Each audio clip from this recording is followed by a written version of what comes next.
caranya mengubah ROAS yang tadinya sudah minus jadi positif hanya lewat penamaan campaign atau ini istilahnya ya di luar negeri gitu ya, di mana-mana ini namanya adalah naming convention. Jadi teman-teman, ketika memberikan nama untuk sebuah campaign atau sebuah ads, itu sebisa mungkin yang benar, yang bagus. Biar apa? Biar teman-teman tuh bisa tahu nextnya mau bikin konten iklan apa, nextnya mau naikin konten iklan yang mana. Karena kalau salah naikin konten iklan bisa berabe. Nah, sebagai contoh, salah satu ad account gua di sini. Di tanggal 11 sampai 18, seperti yang teman-teman lihat di sini. Ini mendapatkan ROAS-nya 1,14, teman-teman. Aduh, sedih banget gitu ya.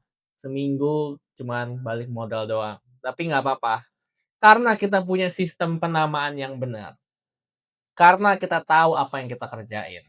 Jadinya, minggu depannya, jadi ini 18 terakhir ya, tanggal 19 sampai tanggal 26-nya, kita bisa balikin keadaan. Karena kita tahu harus naikin konten iklan yang mana, dan harus bikin konten iklan apa lagi nih, buat ngebenahin ROAS yang tadinya udah jeblok, teman-teman. Ini gue share sebagai study case aja ya, teman-teman. Jadi, ambil ekstraksi dari konteksnya, nggak usah lomba-lombaan, pamer-pameran, siapa yang lebih bagus ROAS-nya, siapa yang enggak. Tapi untuk teman-teman, kita di sini mau sama-sama belajar ya. Ini adalah sebuah framework yang sudah gue buat, yang teman-teman tinggal ikutin aja secara step by step. Mulai dari menemukan angle yang winning, bikin copywriting yang convert, landing page yang convert, cara setting iklannya, struktur iklannya, cara evaluasi hingga cara scalingnya seperti apa, sudah gua buatkan sehingga teman-teman baik itu menjual produk fisik maupun produk digital bisa menerapkannya. Dan sudah banyak juga yang menggunakan framework ini. Jadi gue sangat menyarankan teman-teman yang mau berikan di Meta Ads untuk mempunyai Meta Ads Digital Selling Framework ini, karena sistem ini sudah terbukti dan linknya ada di deskripsi ya. Jadi problem utamanya apa nih yang membuat ROAS tadi 1 jadi ROAS 2? Kenapa sih tadi ROAS-nya masih 1? Karena advertiser di account tersebut menaikkan iklan yang salah. Jadi konten-konten iklan yang nggak convert itu dinaik-naikin. Nah, pernah nggak teman-teman ngalamin hal yang serupa? Nah, kalau pernah gitu ya, oh aduh saya salah nih naikin konten iklan, itu bisa jadi karena teman-teman nggak ngerti cara penamaan campaign atau masih salah dalam memberikan penamaan campaign-nya. Nah, ini gue kasih study case-nya aja nih, biar teman-teman lebih paham lagi mengenai penamaan iklan. Oke? Nah, gue kasih formula di level campaign dulu ya. Jadi di level campaign ini, tujuan kita ketika kita membuat CBO atau IBO, itu untuk mengetahui sebenarnya kita tuh ngiklan buat audiens yang mana. Oke? Apakah buat pemula kah? Ataukah buat orang yang bisnis restoran kah? Atau untuk para pemilik online shop atau apa nih? Gitu. Makanya formulanya adalah ditulis di sini CBO atau IBO. Jadi kalau gue lebih sering pakai CBO. Habis itu kita kasih kode produknya. Kode produk gua dalam hal ini adalah FMDS. Audiensnya apa? Pemula atau advertiser. Kemudian tanggal startnya. Jadi tanggal startnya kapan? Misalkan ini sebagai penanda aja sih. Tadi tanggal start buat gua pribadi. Tanggal start ini sebagai penanda gitu ya. Udah berapa lama iklan ini berjalan? Biar gua tahu nih. Oh ternyata iklan ini dari Februari. Oh oke. Jadi gue bisa kulik lagi kenapa iklan ini masih running dari Februari gitu. Nah, kalau mau pakai rule boleh, kalau enggak juga nggak apa-apa. Tapi ini mostly penamaan di gua, oke? Sebagai contoh, gua mengiklankan satu produk ini ke berbagai macam audiens. Ada yang buat coach, ada yang buat advertiser, ada yang buat klinik kecantikan. Nah, teman-teman bisa lihat di sini, secara pembelian yang paling banyak adalah si coach ini. Jadi, of course, gua nggak bakal minta tim gua buat bikin konten iklan buat klinik kecantikan lagi. Nah, kesalahan kebanyakan orang merasa bahwa produk gue cocok nih buat market klinik kecantikan. Ya udah kita gas pokoknya ke sana. Nah, itu namanya ego gitu ya. Karena kita lihat di sini secara data by data, coach ini yang paling memberikan kita purchase, berarti make sense dong advertiser kita ataupun pembuat konten iklan kita mengalokasikan waktunya dan energinya untuk membuat konten yang terbukti udah ada purchase gitu loh teman-teman. Dari level campaign itu at least kita udah tahu nih ini iklannya buat siapa, ya. Kemudian di level ad set, gue tuh cuman ngasih namanya doang, namanya targetingnya kemana. Apakah broad, ataukah shopping, atau engage shopper. Nah, kalau teman-teman ada main manual bid, yang ditaruh di level ad set itu boleh ditulis bidnya. Gue pun sesekali gitu ya pakai manual bid kalau dia benar-benar bagus banget. Cuman most of the time, seperti yang teman-teman lihat di sini, gitu ya, gue juga cuman taruh di level ad set, gue cuman taruh penamaannya doang, gitu ya, penamaannya tentang sosial media. Ini broad. Broad itu artinya kosong ya, jadi nggak ada isinya sama sekali. Yang ini shopping, oke? Jadi kita bisa lihat di sini mana yang paling menghasilkan purchase secara interest-nya gitu ya. Yang paling kompleks karena Meta Ads sekarang ini sudah sangat mengerti dan bisa membaca kreatif kita harus benar-benar bisa mengekstrak konten iklan yang winning, itu DNA-nya apa.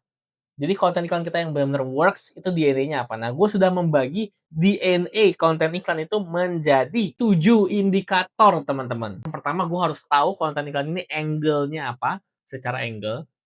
Yang kedua, gue harus tahu kegunaannya, gitu ya. Ini buat men-solve problems apa. Ya, yang ketiga gue harus tahu ini buat audiensnya siapa. Yang keempat gue harus tahu ini formatnya dalam bentuk apa. Yang kelima dari segi formatnya ini visualnya itu membicarakan tentang apa. Sebagai contoh, gue ngomongin format dan visualnya dulu karena agak deket nih. Jadi formatnya cuma ada tiga kan, antara lu formatnya video, atau lu formatnya carousels, atau lu formatnya single image gitu. Kalau lu formatnya video, visualnya ini gue ngomongin visualnya ya. Visualnya itu bisa jadi video stock, bisa jadi muka gua, bisa jadi muka orang lain, bisa jadi gua lagi ngajar, bisa jadi gua lagi nulis-nulis, itu visualnya ditulis secara jelas visualnya apa. Karena visual akan mempengaruhi gitu ya, lu bakal convert atau enggak gitu. Nah, dari segi angle, angle ini pengambilan point of view-nya ya, pengambilan point of view ketika lu mau beriklan. Apakah lu langsung angle-nya memberikan bukti bahwa kayak guys, gue udah bisa nih ngiklan, atau lu mau edukasi? Oke, jadi buat ngiklan tuh ada 3 cara, teman-teman. Nah, gitu. Jadi kayak gitu depannya. Apa nih, lu ngambilnya apa gitu loh angle-nya. Nah, abis itu yang kedua adalah kegunaan. Kegunaannya buat apa? Buat jualan produk digital kah framework ini? Atau buat ngisi leads lebih banyak lagi kah? Atau buat biar bookingan lu rame kah di toko lu? Atau buat apa gitu disebut. Jadi ini diekstrak DNA-nya dengan sangat jelas. Biar kita bisa benar-benar tahu gitu ya. Nah, ini sebagai contoh aja biar teman-teman lebih paham. Jadi gue nggak kebanyakan ngoceh di teoritis gitu ya. Nah, ini ada salah satu angle ya teman-teman yang gue ambil. Jadi ketika kita sudah memberikan penamaannya, kita dikasih nih penamaannya di level ads, kan kita bisa sort ya. Di atas ini, di bagian add name, kita bisa ketik yang false belief. Karena penamanya false belief kan angle. Jadi semua konten yang jenisnya false belief, ini bakal keluar. Oke? Nah, ini gue ambil secara ROAS-nya aja deh, biar gampang, yang nggak kebanyakan data jadinya. Nah, secara ROAS, false belief ini rata-rata menghasilkan ROAS 2 secara average. Oke? Nah, kemudian secara promise, memberikan janji gitu ya. ROAS-nya 2,8. Secara proof atau memberikan bukti ya. Nah, ini adalah ROAS-nya 1,69. Berarti bisa gua asumsikan market gua ya, nggak terlalu suka dikasih proof. Yang dia suka adalah ketika dia dikasih janji, ataupun dia dikasih false belief, atau kepercayaan yang baru lah, atau kepercayaan lama tuh salah, makanya kita ikutin yang baru. Nah, dalam case ini sebagai contoh nih, biar lu makin paham maksudnya false belief. Jadi, di dalam konten ini gue bilang, budget ngiklan itu tuh nggak perlu langsung disiapin per bulan, siapinnya yang kecil-kecil aja per hari, kayak gitu loh. Budget ngiklan itu nggak harus gede kok, 1 juta 2 juta itu nggak usah, tapi 50 sampai 100 ribu aja udah cukup kok. Nah, jadi gue kayak gitu, gue mematahkan kepercayaan orang-orang terhadap iklan, bahwa oh iklan tuh bisa mulai dari yang murah dulu aja gitu. Itu namanya false belief. Nah, kalau promise, itu kita kasih dia janji bahwa kalau lu ikutin framework gua, tenang, lu bisa kok buat dapetin pembelian setiap hari. Kalau lu cuma punya budget kecil, kayak di sini budget tentang budget kecil, tenang, itu cukup kok buat dapetin sekian juta dalam sebulan gitu loh. Jadi kayak lo kasih janji gitu, dikasih sebuah janji, bukan sebuah bukti. Karena gue tuh cobain kasih bukti, lihat deh budget gua dimulai dari 50 sampai 100 ribu tapi omset gue segini nih. Nah mereka nggak kena di situ. Jadi of course salah satu DNA yang akan gue ekstrak dan gue akan bikin itu adalah mengenai janji atau promise gitu ya. Jadi makanya teman-teman di sini gue bisa lock di sini untuk angle-nya promise. Nah, untuk kegunaannya untuk apa? Orang-orang yang mau testing budget kecil, orang-orang yang pengen stabil pembeliannya. Kegunaan gue kan banyak sekali tentang budget ya, budget kecil. Itu karena selama gue berjalan gitu, selama gue ngiklan, bikin konten iklan, yang kena adalah tentang budget kecil. Dulu gue banyak banget kegunaannya buat jualan produk digital, terus buat yang udah rugi, campaign-nya selama 3 hari. Tadi tuh buat para advertiser, buat pemula yang mau ngiklan. Nah itu nggak kena. Tapi kalau gue ngomongin budget kecil itu baru kena. Jadi itulah contohnya ya mengenai kegunaannya. Audiensnya lo tulis, habis itu format visual hook. Hook ini kalimat pertama dalam konten iklan lo. Jadi kayak lo tulis aja ini buat gue pribadi karena gue butuh mengekstrak kenapa ya dia bisa winning dan body dari konten iklan itu adalah solusinya. Nah, gue udah sempat melakukan penjelasan mengenai body konten iklan. Nah, kita coba lihat di konten yang ini ya, mengenai body konten iklan, biar lu lebih mulai paham lagi. Step pertama adalah gue membuat 3 CBO berdasarkan audiensnya. Jadi ini ada satu CBO, dan ini ada satu CBO juga ya. Ini ada satu CBO untuk pemula, ini ada satu CBO buat advertiser yang udah pernah ngiklan, ini ada satu CBO buat business owners, oke? Habis itu di dalam step 1, ini kan step 1 ya. Yang gue lakukan adalah membuat konten iklan yang sangat basic. Pemula punya 3 problems tadi. Problem. Habis itu problems. Dan ini problems. Nah, jadi ini problem 1, problem 2, problem 3. Pemula punya 3 problems tadi, 1, 2, 3. Advertiser punya problems 3, kita jabarin juga. Business owner punya 3 problem, kita jabarin juga. Jadi semuanya punya problems, kita jabarin semua di sini. Dan semuanya bentuknya buat gue pribadi itu adalah video gitu ya. Karena video ini lebih enak buat kita lihat conversionnya seperti apa dibanding image. Image lebih clickbait. Gue lebih suka di bagian video. Nah, gimana cara nyusun videonya? Gitu. Cara nyusun videonya, ini template-nya sama semua persis ya. Semuanya sama persis. Di dalam video ini gitu ya. Pasti gitu ya. Ini pasti ya. Gua susunannya adalah seperti ini. Gitu ya. Habis itu gue kasih agitate atau perparah. Habis itu gue kasih solusinya, yaitu produk gua. Habis itu gue kasih 3 benefitnya yang mereka bisa pasti dapat ketika mereka pakai produk gua. Habis itu gua kasih proof, social proof, baru gua kasih CTA ya. Ini semuanya sama. Contoh, ini gue kasih contoh lagi ya. Ini buat pemula, ini buat advertiser. Gitu ya. Kita ambil contoh aja, kita ambil contoh angle-nya pemula ini problems-nya adalah takut boncos. Mau ngiklan tapi takut boncos,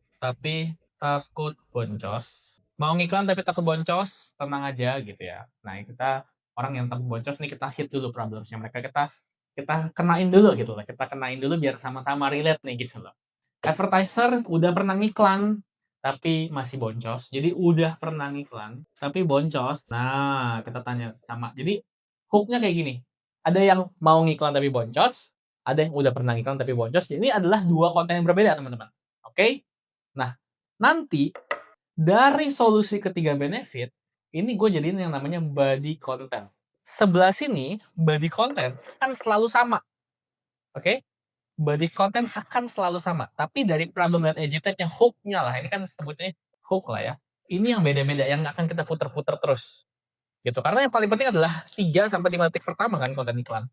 Nah, habis itu kita perparah. Mau iklan tapi takut boncos, sedangkan kompetitor lo udah banjir order dari Meta Ads. Nah, jadi mau iklan tapi tapi takut boncos, sedangkan kompetitor lo kok udah pada ngiklan dari Meta Ads, udah banjir order gitu ya dari Meta Ads. Nah, sedangkan untuk advertiser udah pernah ngiklan tapi takut boncos, padahal ada cara simple ngiklan yang aman. atau anti boncos, yang aman atau anti boncos lah gitu. Jadi kita perpanjang gitu ya kalimat dari hook-nya ini, dari problem-nya ini kita perpanjang. Nah, dari solusi sampai 3 benefit, ini biasanya gue menyamakan copywriting dan juga visualnya. Karena di awal kita perlu banyak tes, ini baru satu step kan dari 5 step. Yaitu mau lihat audiens mana yang winning. Ini belum termasuk business owner ya, gue kasih pemula sama advertisernya dulu. Gitu. Nah, abis itu kita kasih solusinya. Gua udah rangkum. Gue udah rangkum semuanya ke dalam framework Meta Ads gitu ya. Gue udah rangkum semua ke dalam framework Meta Ads. Nah, ini solusinya. 3 benefitnya lu sebutin. Sini apa? Nah, misalkan budget kecil bisa. Budget kecil itu bisa mulai dari budget kecil. Terus nggak ribet. Terus ada garansi 3 hari gitu ya. Kalau nggak works, ya udah balikin duitnya.